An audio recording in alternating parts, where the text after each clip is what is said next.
जयपुर में स्वामी जी थोड़े दिन ही रहे, पर उस अल्प प्रवास में ही उन्होंने जयपुर निवासियों के मन में जगह बना ली थी।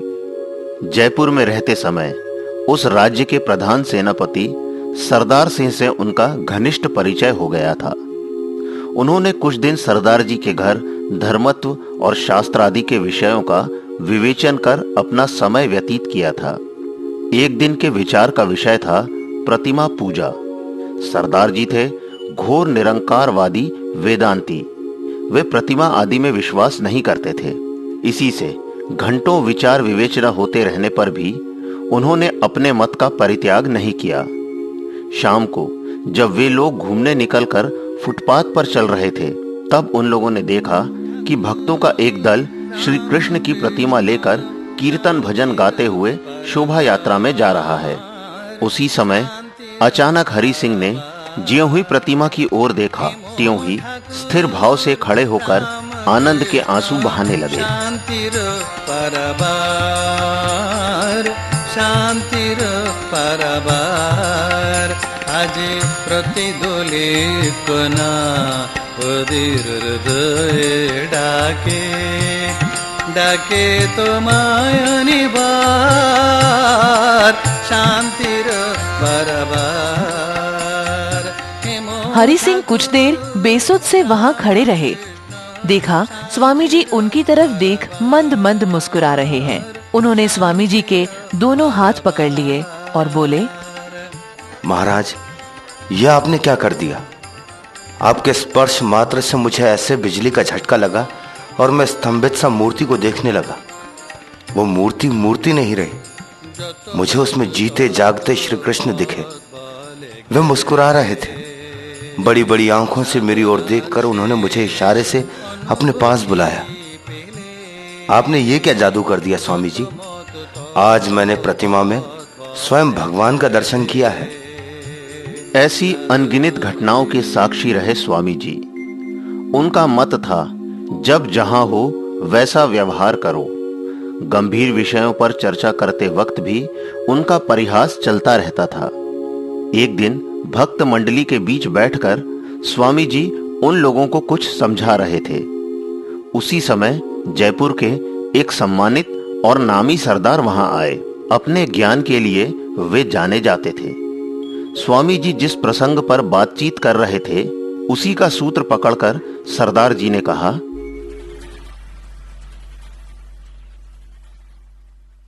स्वामी, मैं वेदांती हूं। मैं अवतार पुरुष के विशेष ईश्वरीय ऐश्वर्य पर विश्वास नहीं करता। हम तो सभी ब्रह्म हैं। अवतार और मुझ में क्या फर्क है? सही बात है, किंतु अवतारों में मत्स्य, कूर्म, एक वराह भी है। और आप कह रहे हैं कि आप भी अवतार हैं, लेकिन इनमें से आप किसके समान अपने को मानते हैं? उपस्थित सभी लोग ठहाका मारकर हंसने लगे। सरदार जी झेप कर चुप हो गए। ऐसे हाजिर जवाब परिहास प्रेमी थे स्वामी जी। जयपुर में थोड़े दिन ठहरकर स्वामी जी अजमेर पहुँचे। ये स्थान हिंदुओं और मुसलमानों के अनेक कीर्ति कलापों के लिए प्रसिद्ध है। स्वामी जी ने सम्राट अकबर के महल को देखा और प्रसिद्ध प्रतिष्ठा लब्ध मुसलमान फकीर ख्वाजा मुइनुद्दीन चिश्ती साहब की दरगाह के नाम से प्रसिद्ध स्थान को भी। तीर्थ और मंदिर के दर्शन के उपरांत वे आबू पर्वत की ओर चले। 14 अप्रैल 1891 ईस्वी को स्वामी जी आबू पर्वत पहुँचे। इस पर्वत का स्मरणीय प्राकृतिक सौंदर्य तो है ही, इससे भी बढ़कर है नयन अभिराम अतुलनीय दिलवाड़ा जैन मंदिर, जो 13वीं शताब्दी में लगभग 8 करोड़ रुपयों के व्यय से श्वेत संगमरमर से बना था। 2 व्यापारी भाइयों ने इसका व्यय भार वहन किया था और इसके निर्माण में 14 वर्ष लगे थे। इसका शिल्प सौंदर्य देखकर जिस प्रकार चित्त प्रफुल्लित होता है, उसी प्रकार भारत के गौरव का स्मरण कर प्राण उल्लासित होते हैं। मंदिर का दर्शन कर स्वामी जी ने पर्वत के वक्ष पर सुशोभित विशाल झील के तट पर भ्रमण किया। अन्य स्थानों में जैसा हुआ था, आबू में भी वैसा ही हुआ। स्वामी जी के गुणों से अनेक भक्त आकृष्ट हुए। वे लोग इनके साथ संध्या भ्रमण के लिए निकलते। एक दिन वे लोग बेलीज वॉक नामक रास्ते से घूमते घूमते उस पर्वत प्रदेश के विशेष मनोरम स्थानों के संबंध में अपने विचार व्यक्त कर रहे थे। पर्वत के नीचे ही आबू झील फैली थी। स्वामी जी ने अपने मित्रों के साथ वॉक का वो रास्ता छोड़ दिया और कुछ ऊपर जाकर शिलाखंडों पर बैठकर गाना गाने लगे। तेषां चिन्ता नास्ति किल, तेषां चिन्ता नास्ति किल, तेषां चिन्ता नास्ति किल, तेषां चिन्ता नास्ति किल, तेषां चिन्ता नास्ति किल।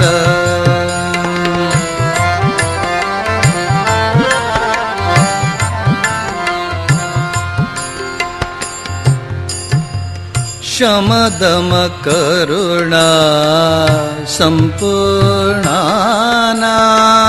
शमदम करुणा सम्पूर्णानां, साधु समागम संकीर्णानां, शमदम। गीत घंटों चलता रहा। इधर कुछ यूरोपवासी भी उसी समय टहलने निकले थे।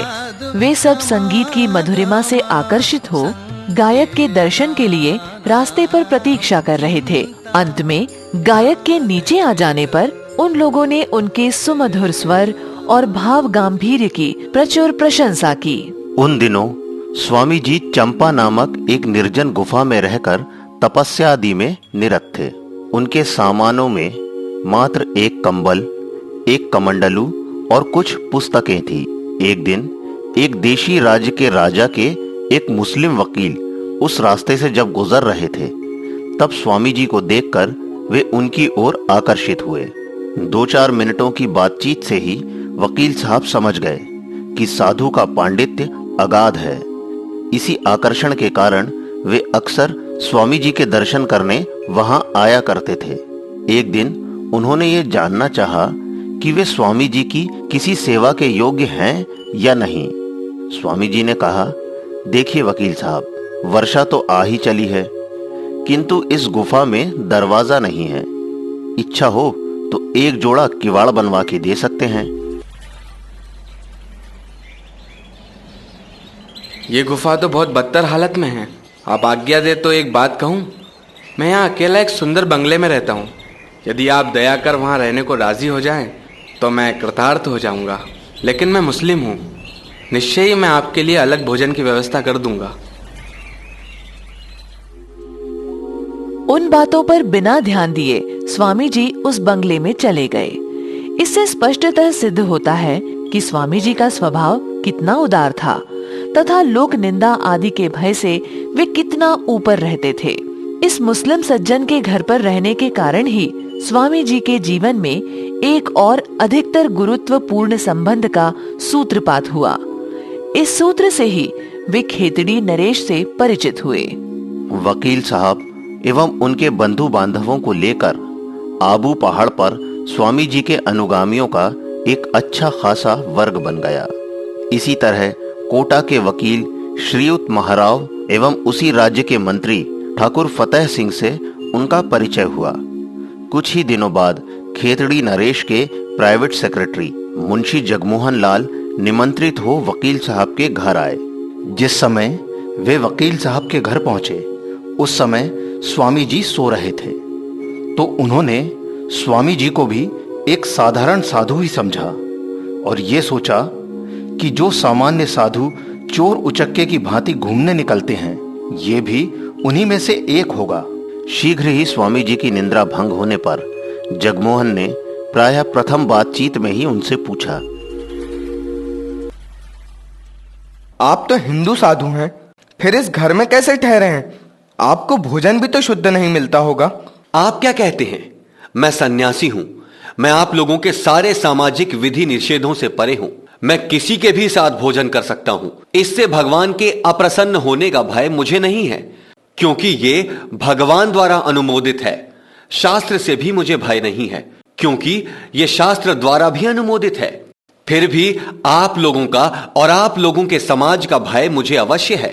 आप लोग तो भगवान और शास्त्र की भी परवाह नहीं करते। मैं तो देखता हूं कि विश्व प्रपंच में सर्वत्र ब्रह्म प्रकाशित हैं। मेरी दृष्टि में ऊंच नीच नहीं है।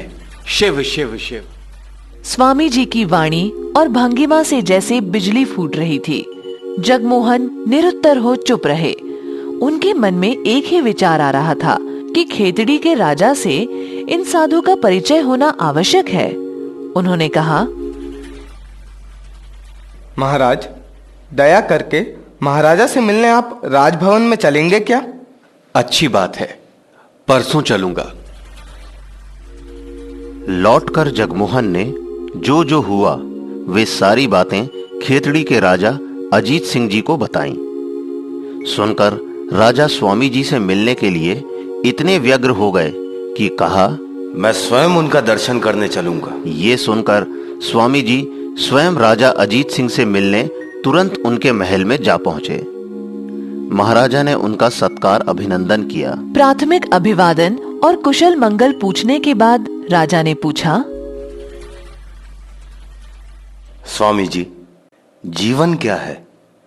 आसपास की प्रतिकूल अवस्थाएं जीव को दबाए रखने की चेष्टा करती हैं और उन अवस्थाओं के प्रभावित हुए बिना जीव की अंतः शक्ति अपने वातावरण को हटाती या अपना क्रम विकास करती रहती है। इसी को जीवन कहते हैं। इन बातों को कहते समय स्वामी जी के अपने जीवन के दुख दर्द और वैराग्य ने इन बातों में अद्भुत शक्ति संचार कर दिया। इससे वे बातें राजा के लिए अत्यधिक आकर्षक हो गई थीं। उन्होंने उत्फुल्ल मन से पुनः प्रश्न किया, स्वामी जी, तो फिर शिक्षा किसे कहते हैं?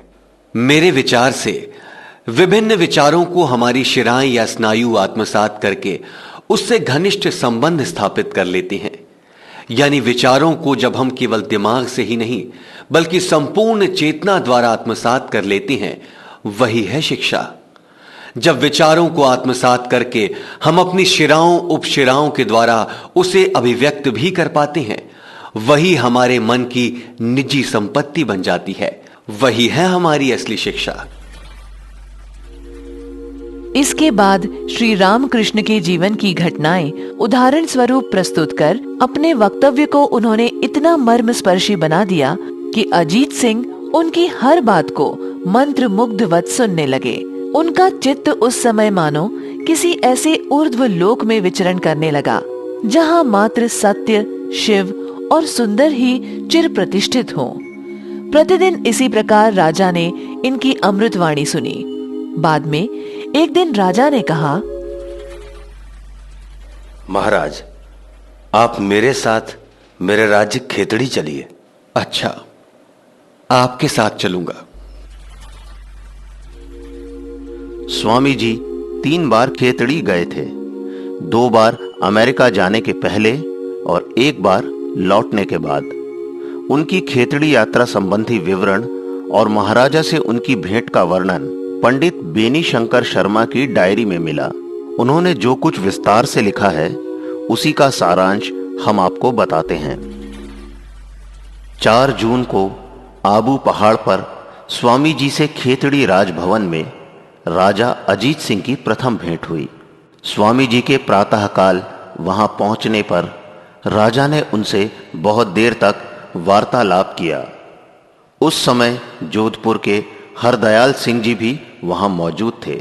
उस दिन स्वामी जी ने वहीं भोजन ग्रहण किया। 6 जून के पूर्वाह्न 10 बजे स्वामी जी पुनः उस भवन में गए। उस दिन भी अंग्रेजी और संस्कृत में चर्चा हुई। 11 जून को सवेरे स्वामी जी तीसरी बार उस घर में आए और राजा से शास्त्रीय विषयों पर कथा वार्ता हुई। 10:30 बजे दोनों ने भोजन किया। स्वामी जी ने कई गीत गाए एवं शिक्षा और दर्शन के संबंध में अनेक बातें कहकर अपराह्न 2 बजे वहां से वापस हुए। इस तरह उस डायरी में अनेकों तारीख और घटनाओं का उल्लेख है, जिससे पता चलता है कि 4 जून से लेकर 24 जुलाई तक दोनों की भेंट होती रही। वहाँ तरह तरह की चर्चाएं हुआ करती थी, जिसमें दूर दराज से आए पंडित भी शामिल होते थे। उनमें अजमेर के आर्य समाज के प्रेसिडेंट श्री हरविलास सारदा भी थे। वे प्रसिद्ध सारदा एक्ट के रचयिता थे, जिससे भारत में बाल विवाह निषेध हो गया था। वे गहन पांडित्य के लिए सुविख्यात थे। इस तरह के मेलजोल से महाराजा के मन में विशेष सम्मान और भक्ति भाव जागा और जीवन पर्यंत वे स्वामी जी के अनुयायी बने रहे। स्वामी जी भी महाराजा से निसंकोच होकर सहायता मांग लेते थे। खेतड़ी महाराजा के दान ने स्वामी जी के अनेकों कार्यों को सफल बनाया था। इसीलिए उनकी और महाराजा की मुलाकात एक ऐतिहासिक घटना मानी जाती है। 24 जुलाई को महाराजा अजीत सिंह के साथ स्वामी जी ने खेतड़ी के लिए प्रस्थान किया। वे लोग अजमेर होते हुए 25 जुलाई को जयपुर पहुंचकर वहां के खेतड़ी हाउस में ठहरे। जयपुर से उन लोगों ने 3 अगस्त को फिर यात्रा शुरू कर अपराह्न में ट्रेन से खैरथल पहुंचकर वहीं रात्रि व्यतीत की। दूसरे दिन खैरथल से वे सब कोट पहुंचे और 5 अगस्त को कोट छोड़कर 7 अगस्त को प्रातः 7 बजे खेतड़ी में उपस्थित हुए।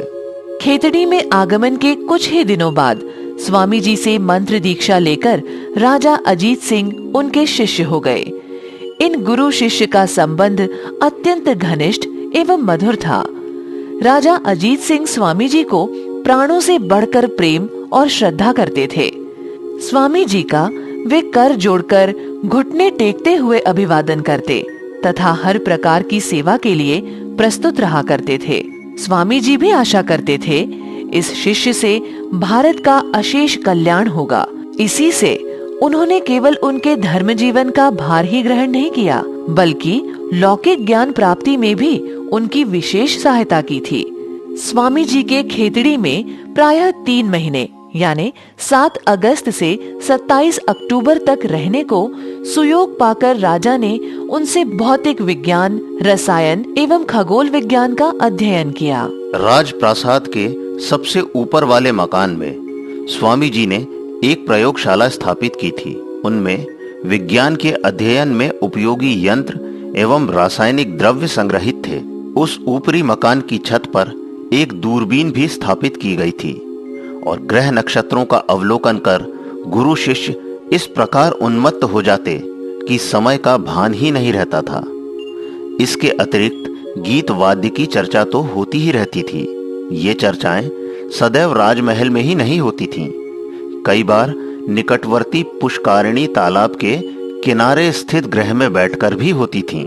4 अक्टूबर को स्वामी जी राजा के साथ घोड़े पर सवार होकर नवरात्रि के उपलक्ष्य में राजस्थान का प्रसिद्ध जिन माता का मंदिर देखने चले। वो सीकर राज्य के अंतर्गत था। रास्ते में सिग्नौर पहुंचकर उन लोगों ने वहां रात्रि यापन किया।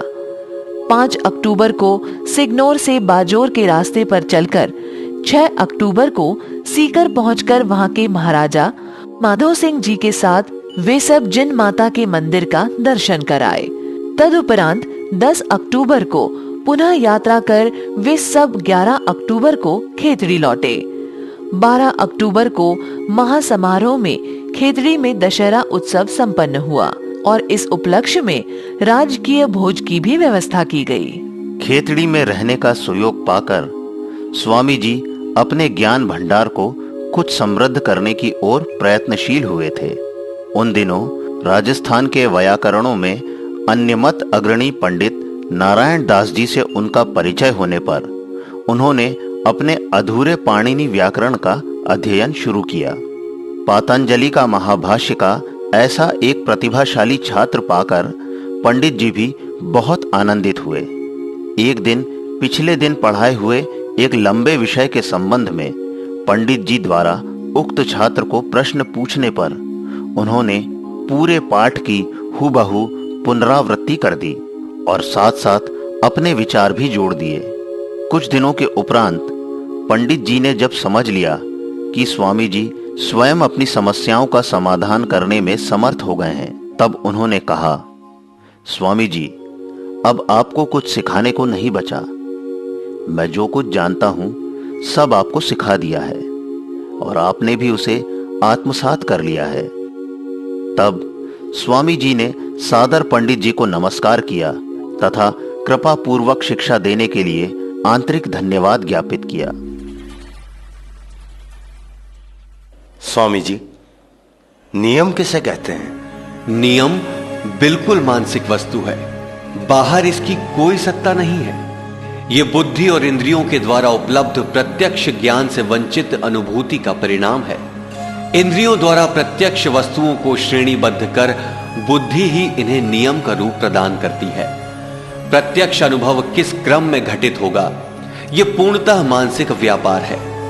इंद्रियों के द्वारा बाह्य विषयों की जो छाप पड़ती है तथा इनके संबंध में बुद्धि में जो क्रमबद्ध एवं क्रमिक प्रतिक्रिया होती है, इसके अतिरिक्त नियम और कुछ नहीं है।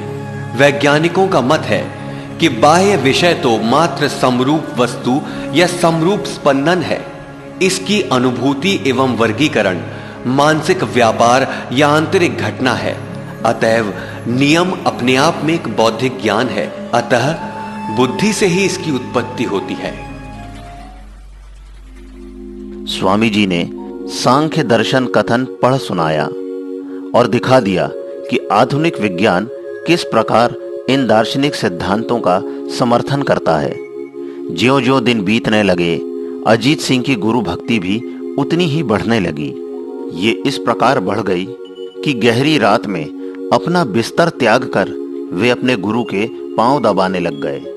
पहली रात नींद खुल जाने पर राजा को अपना पांव दबाते देख स्वामी जी के आश्चर्य की सीमा ना रही। उन्होंने राजा को पांव दबाने से मना किया, किंतु राजा ने उनकी बात नहीं मानी। राजा अजीत सिंह ने सविनय निवेदन किया, स्वामी जी, मैं आपके चरणों का दास हूं, आप मुझे इस सौभाग्य से वंचित ना करें।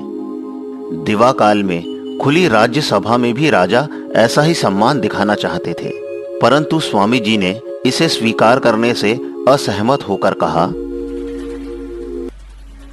इससे प्रजा की दृष्टि में राजा की महिमा कम हो जाती है। आलेख डॉक्टर पापिया दास गुप्ता, निर्देशन मॉरिस लाजरस, परिकल्पना श्री राम तिवारी, समन्वय संजय यादव, मध्य प्रदेश शासन संस्कृति विभाग, स्वराज संस्थान संचालनालय की प्रस्तुति।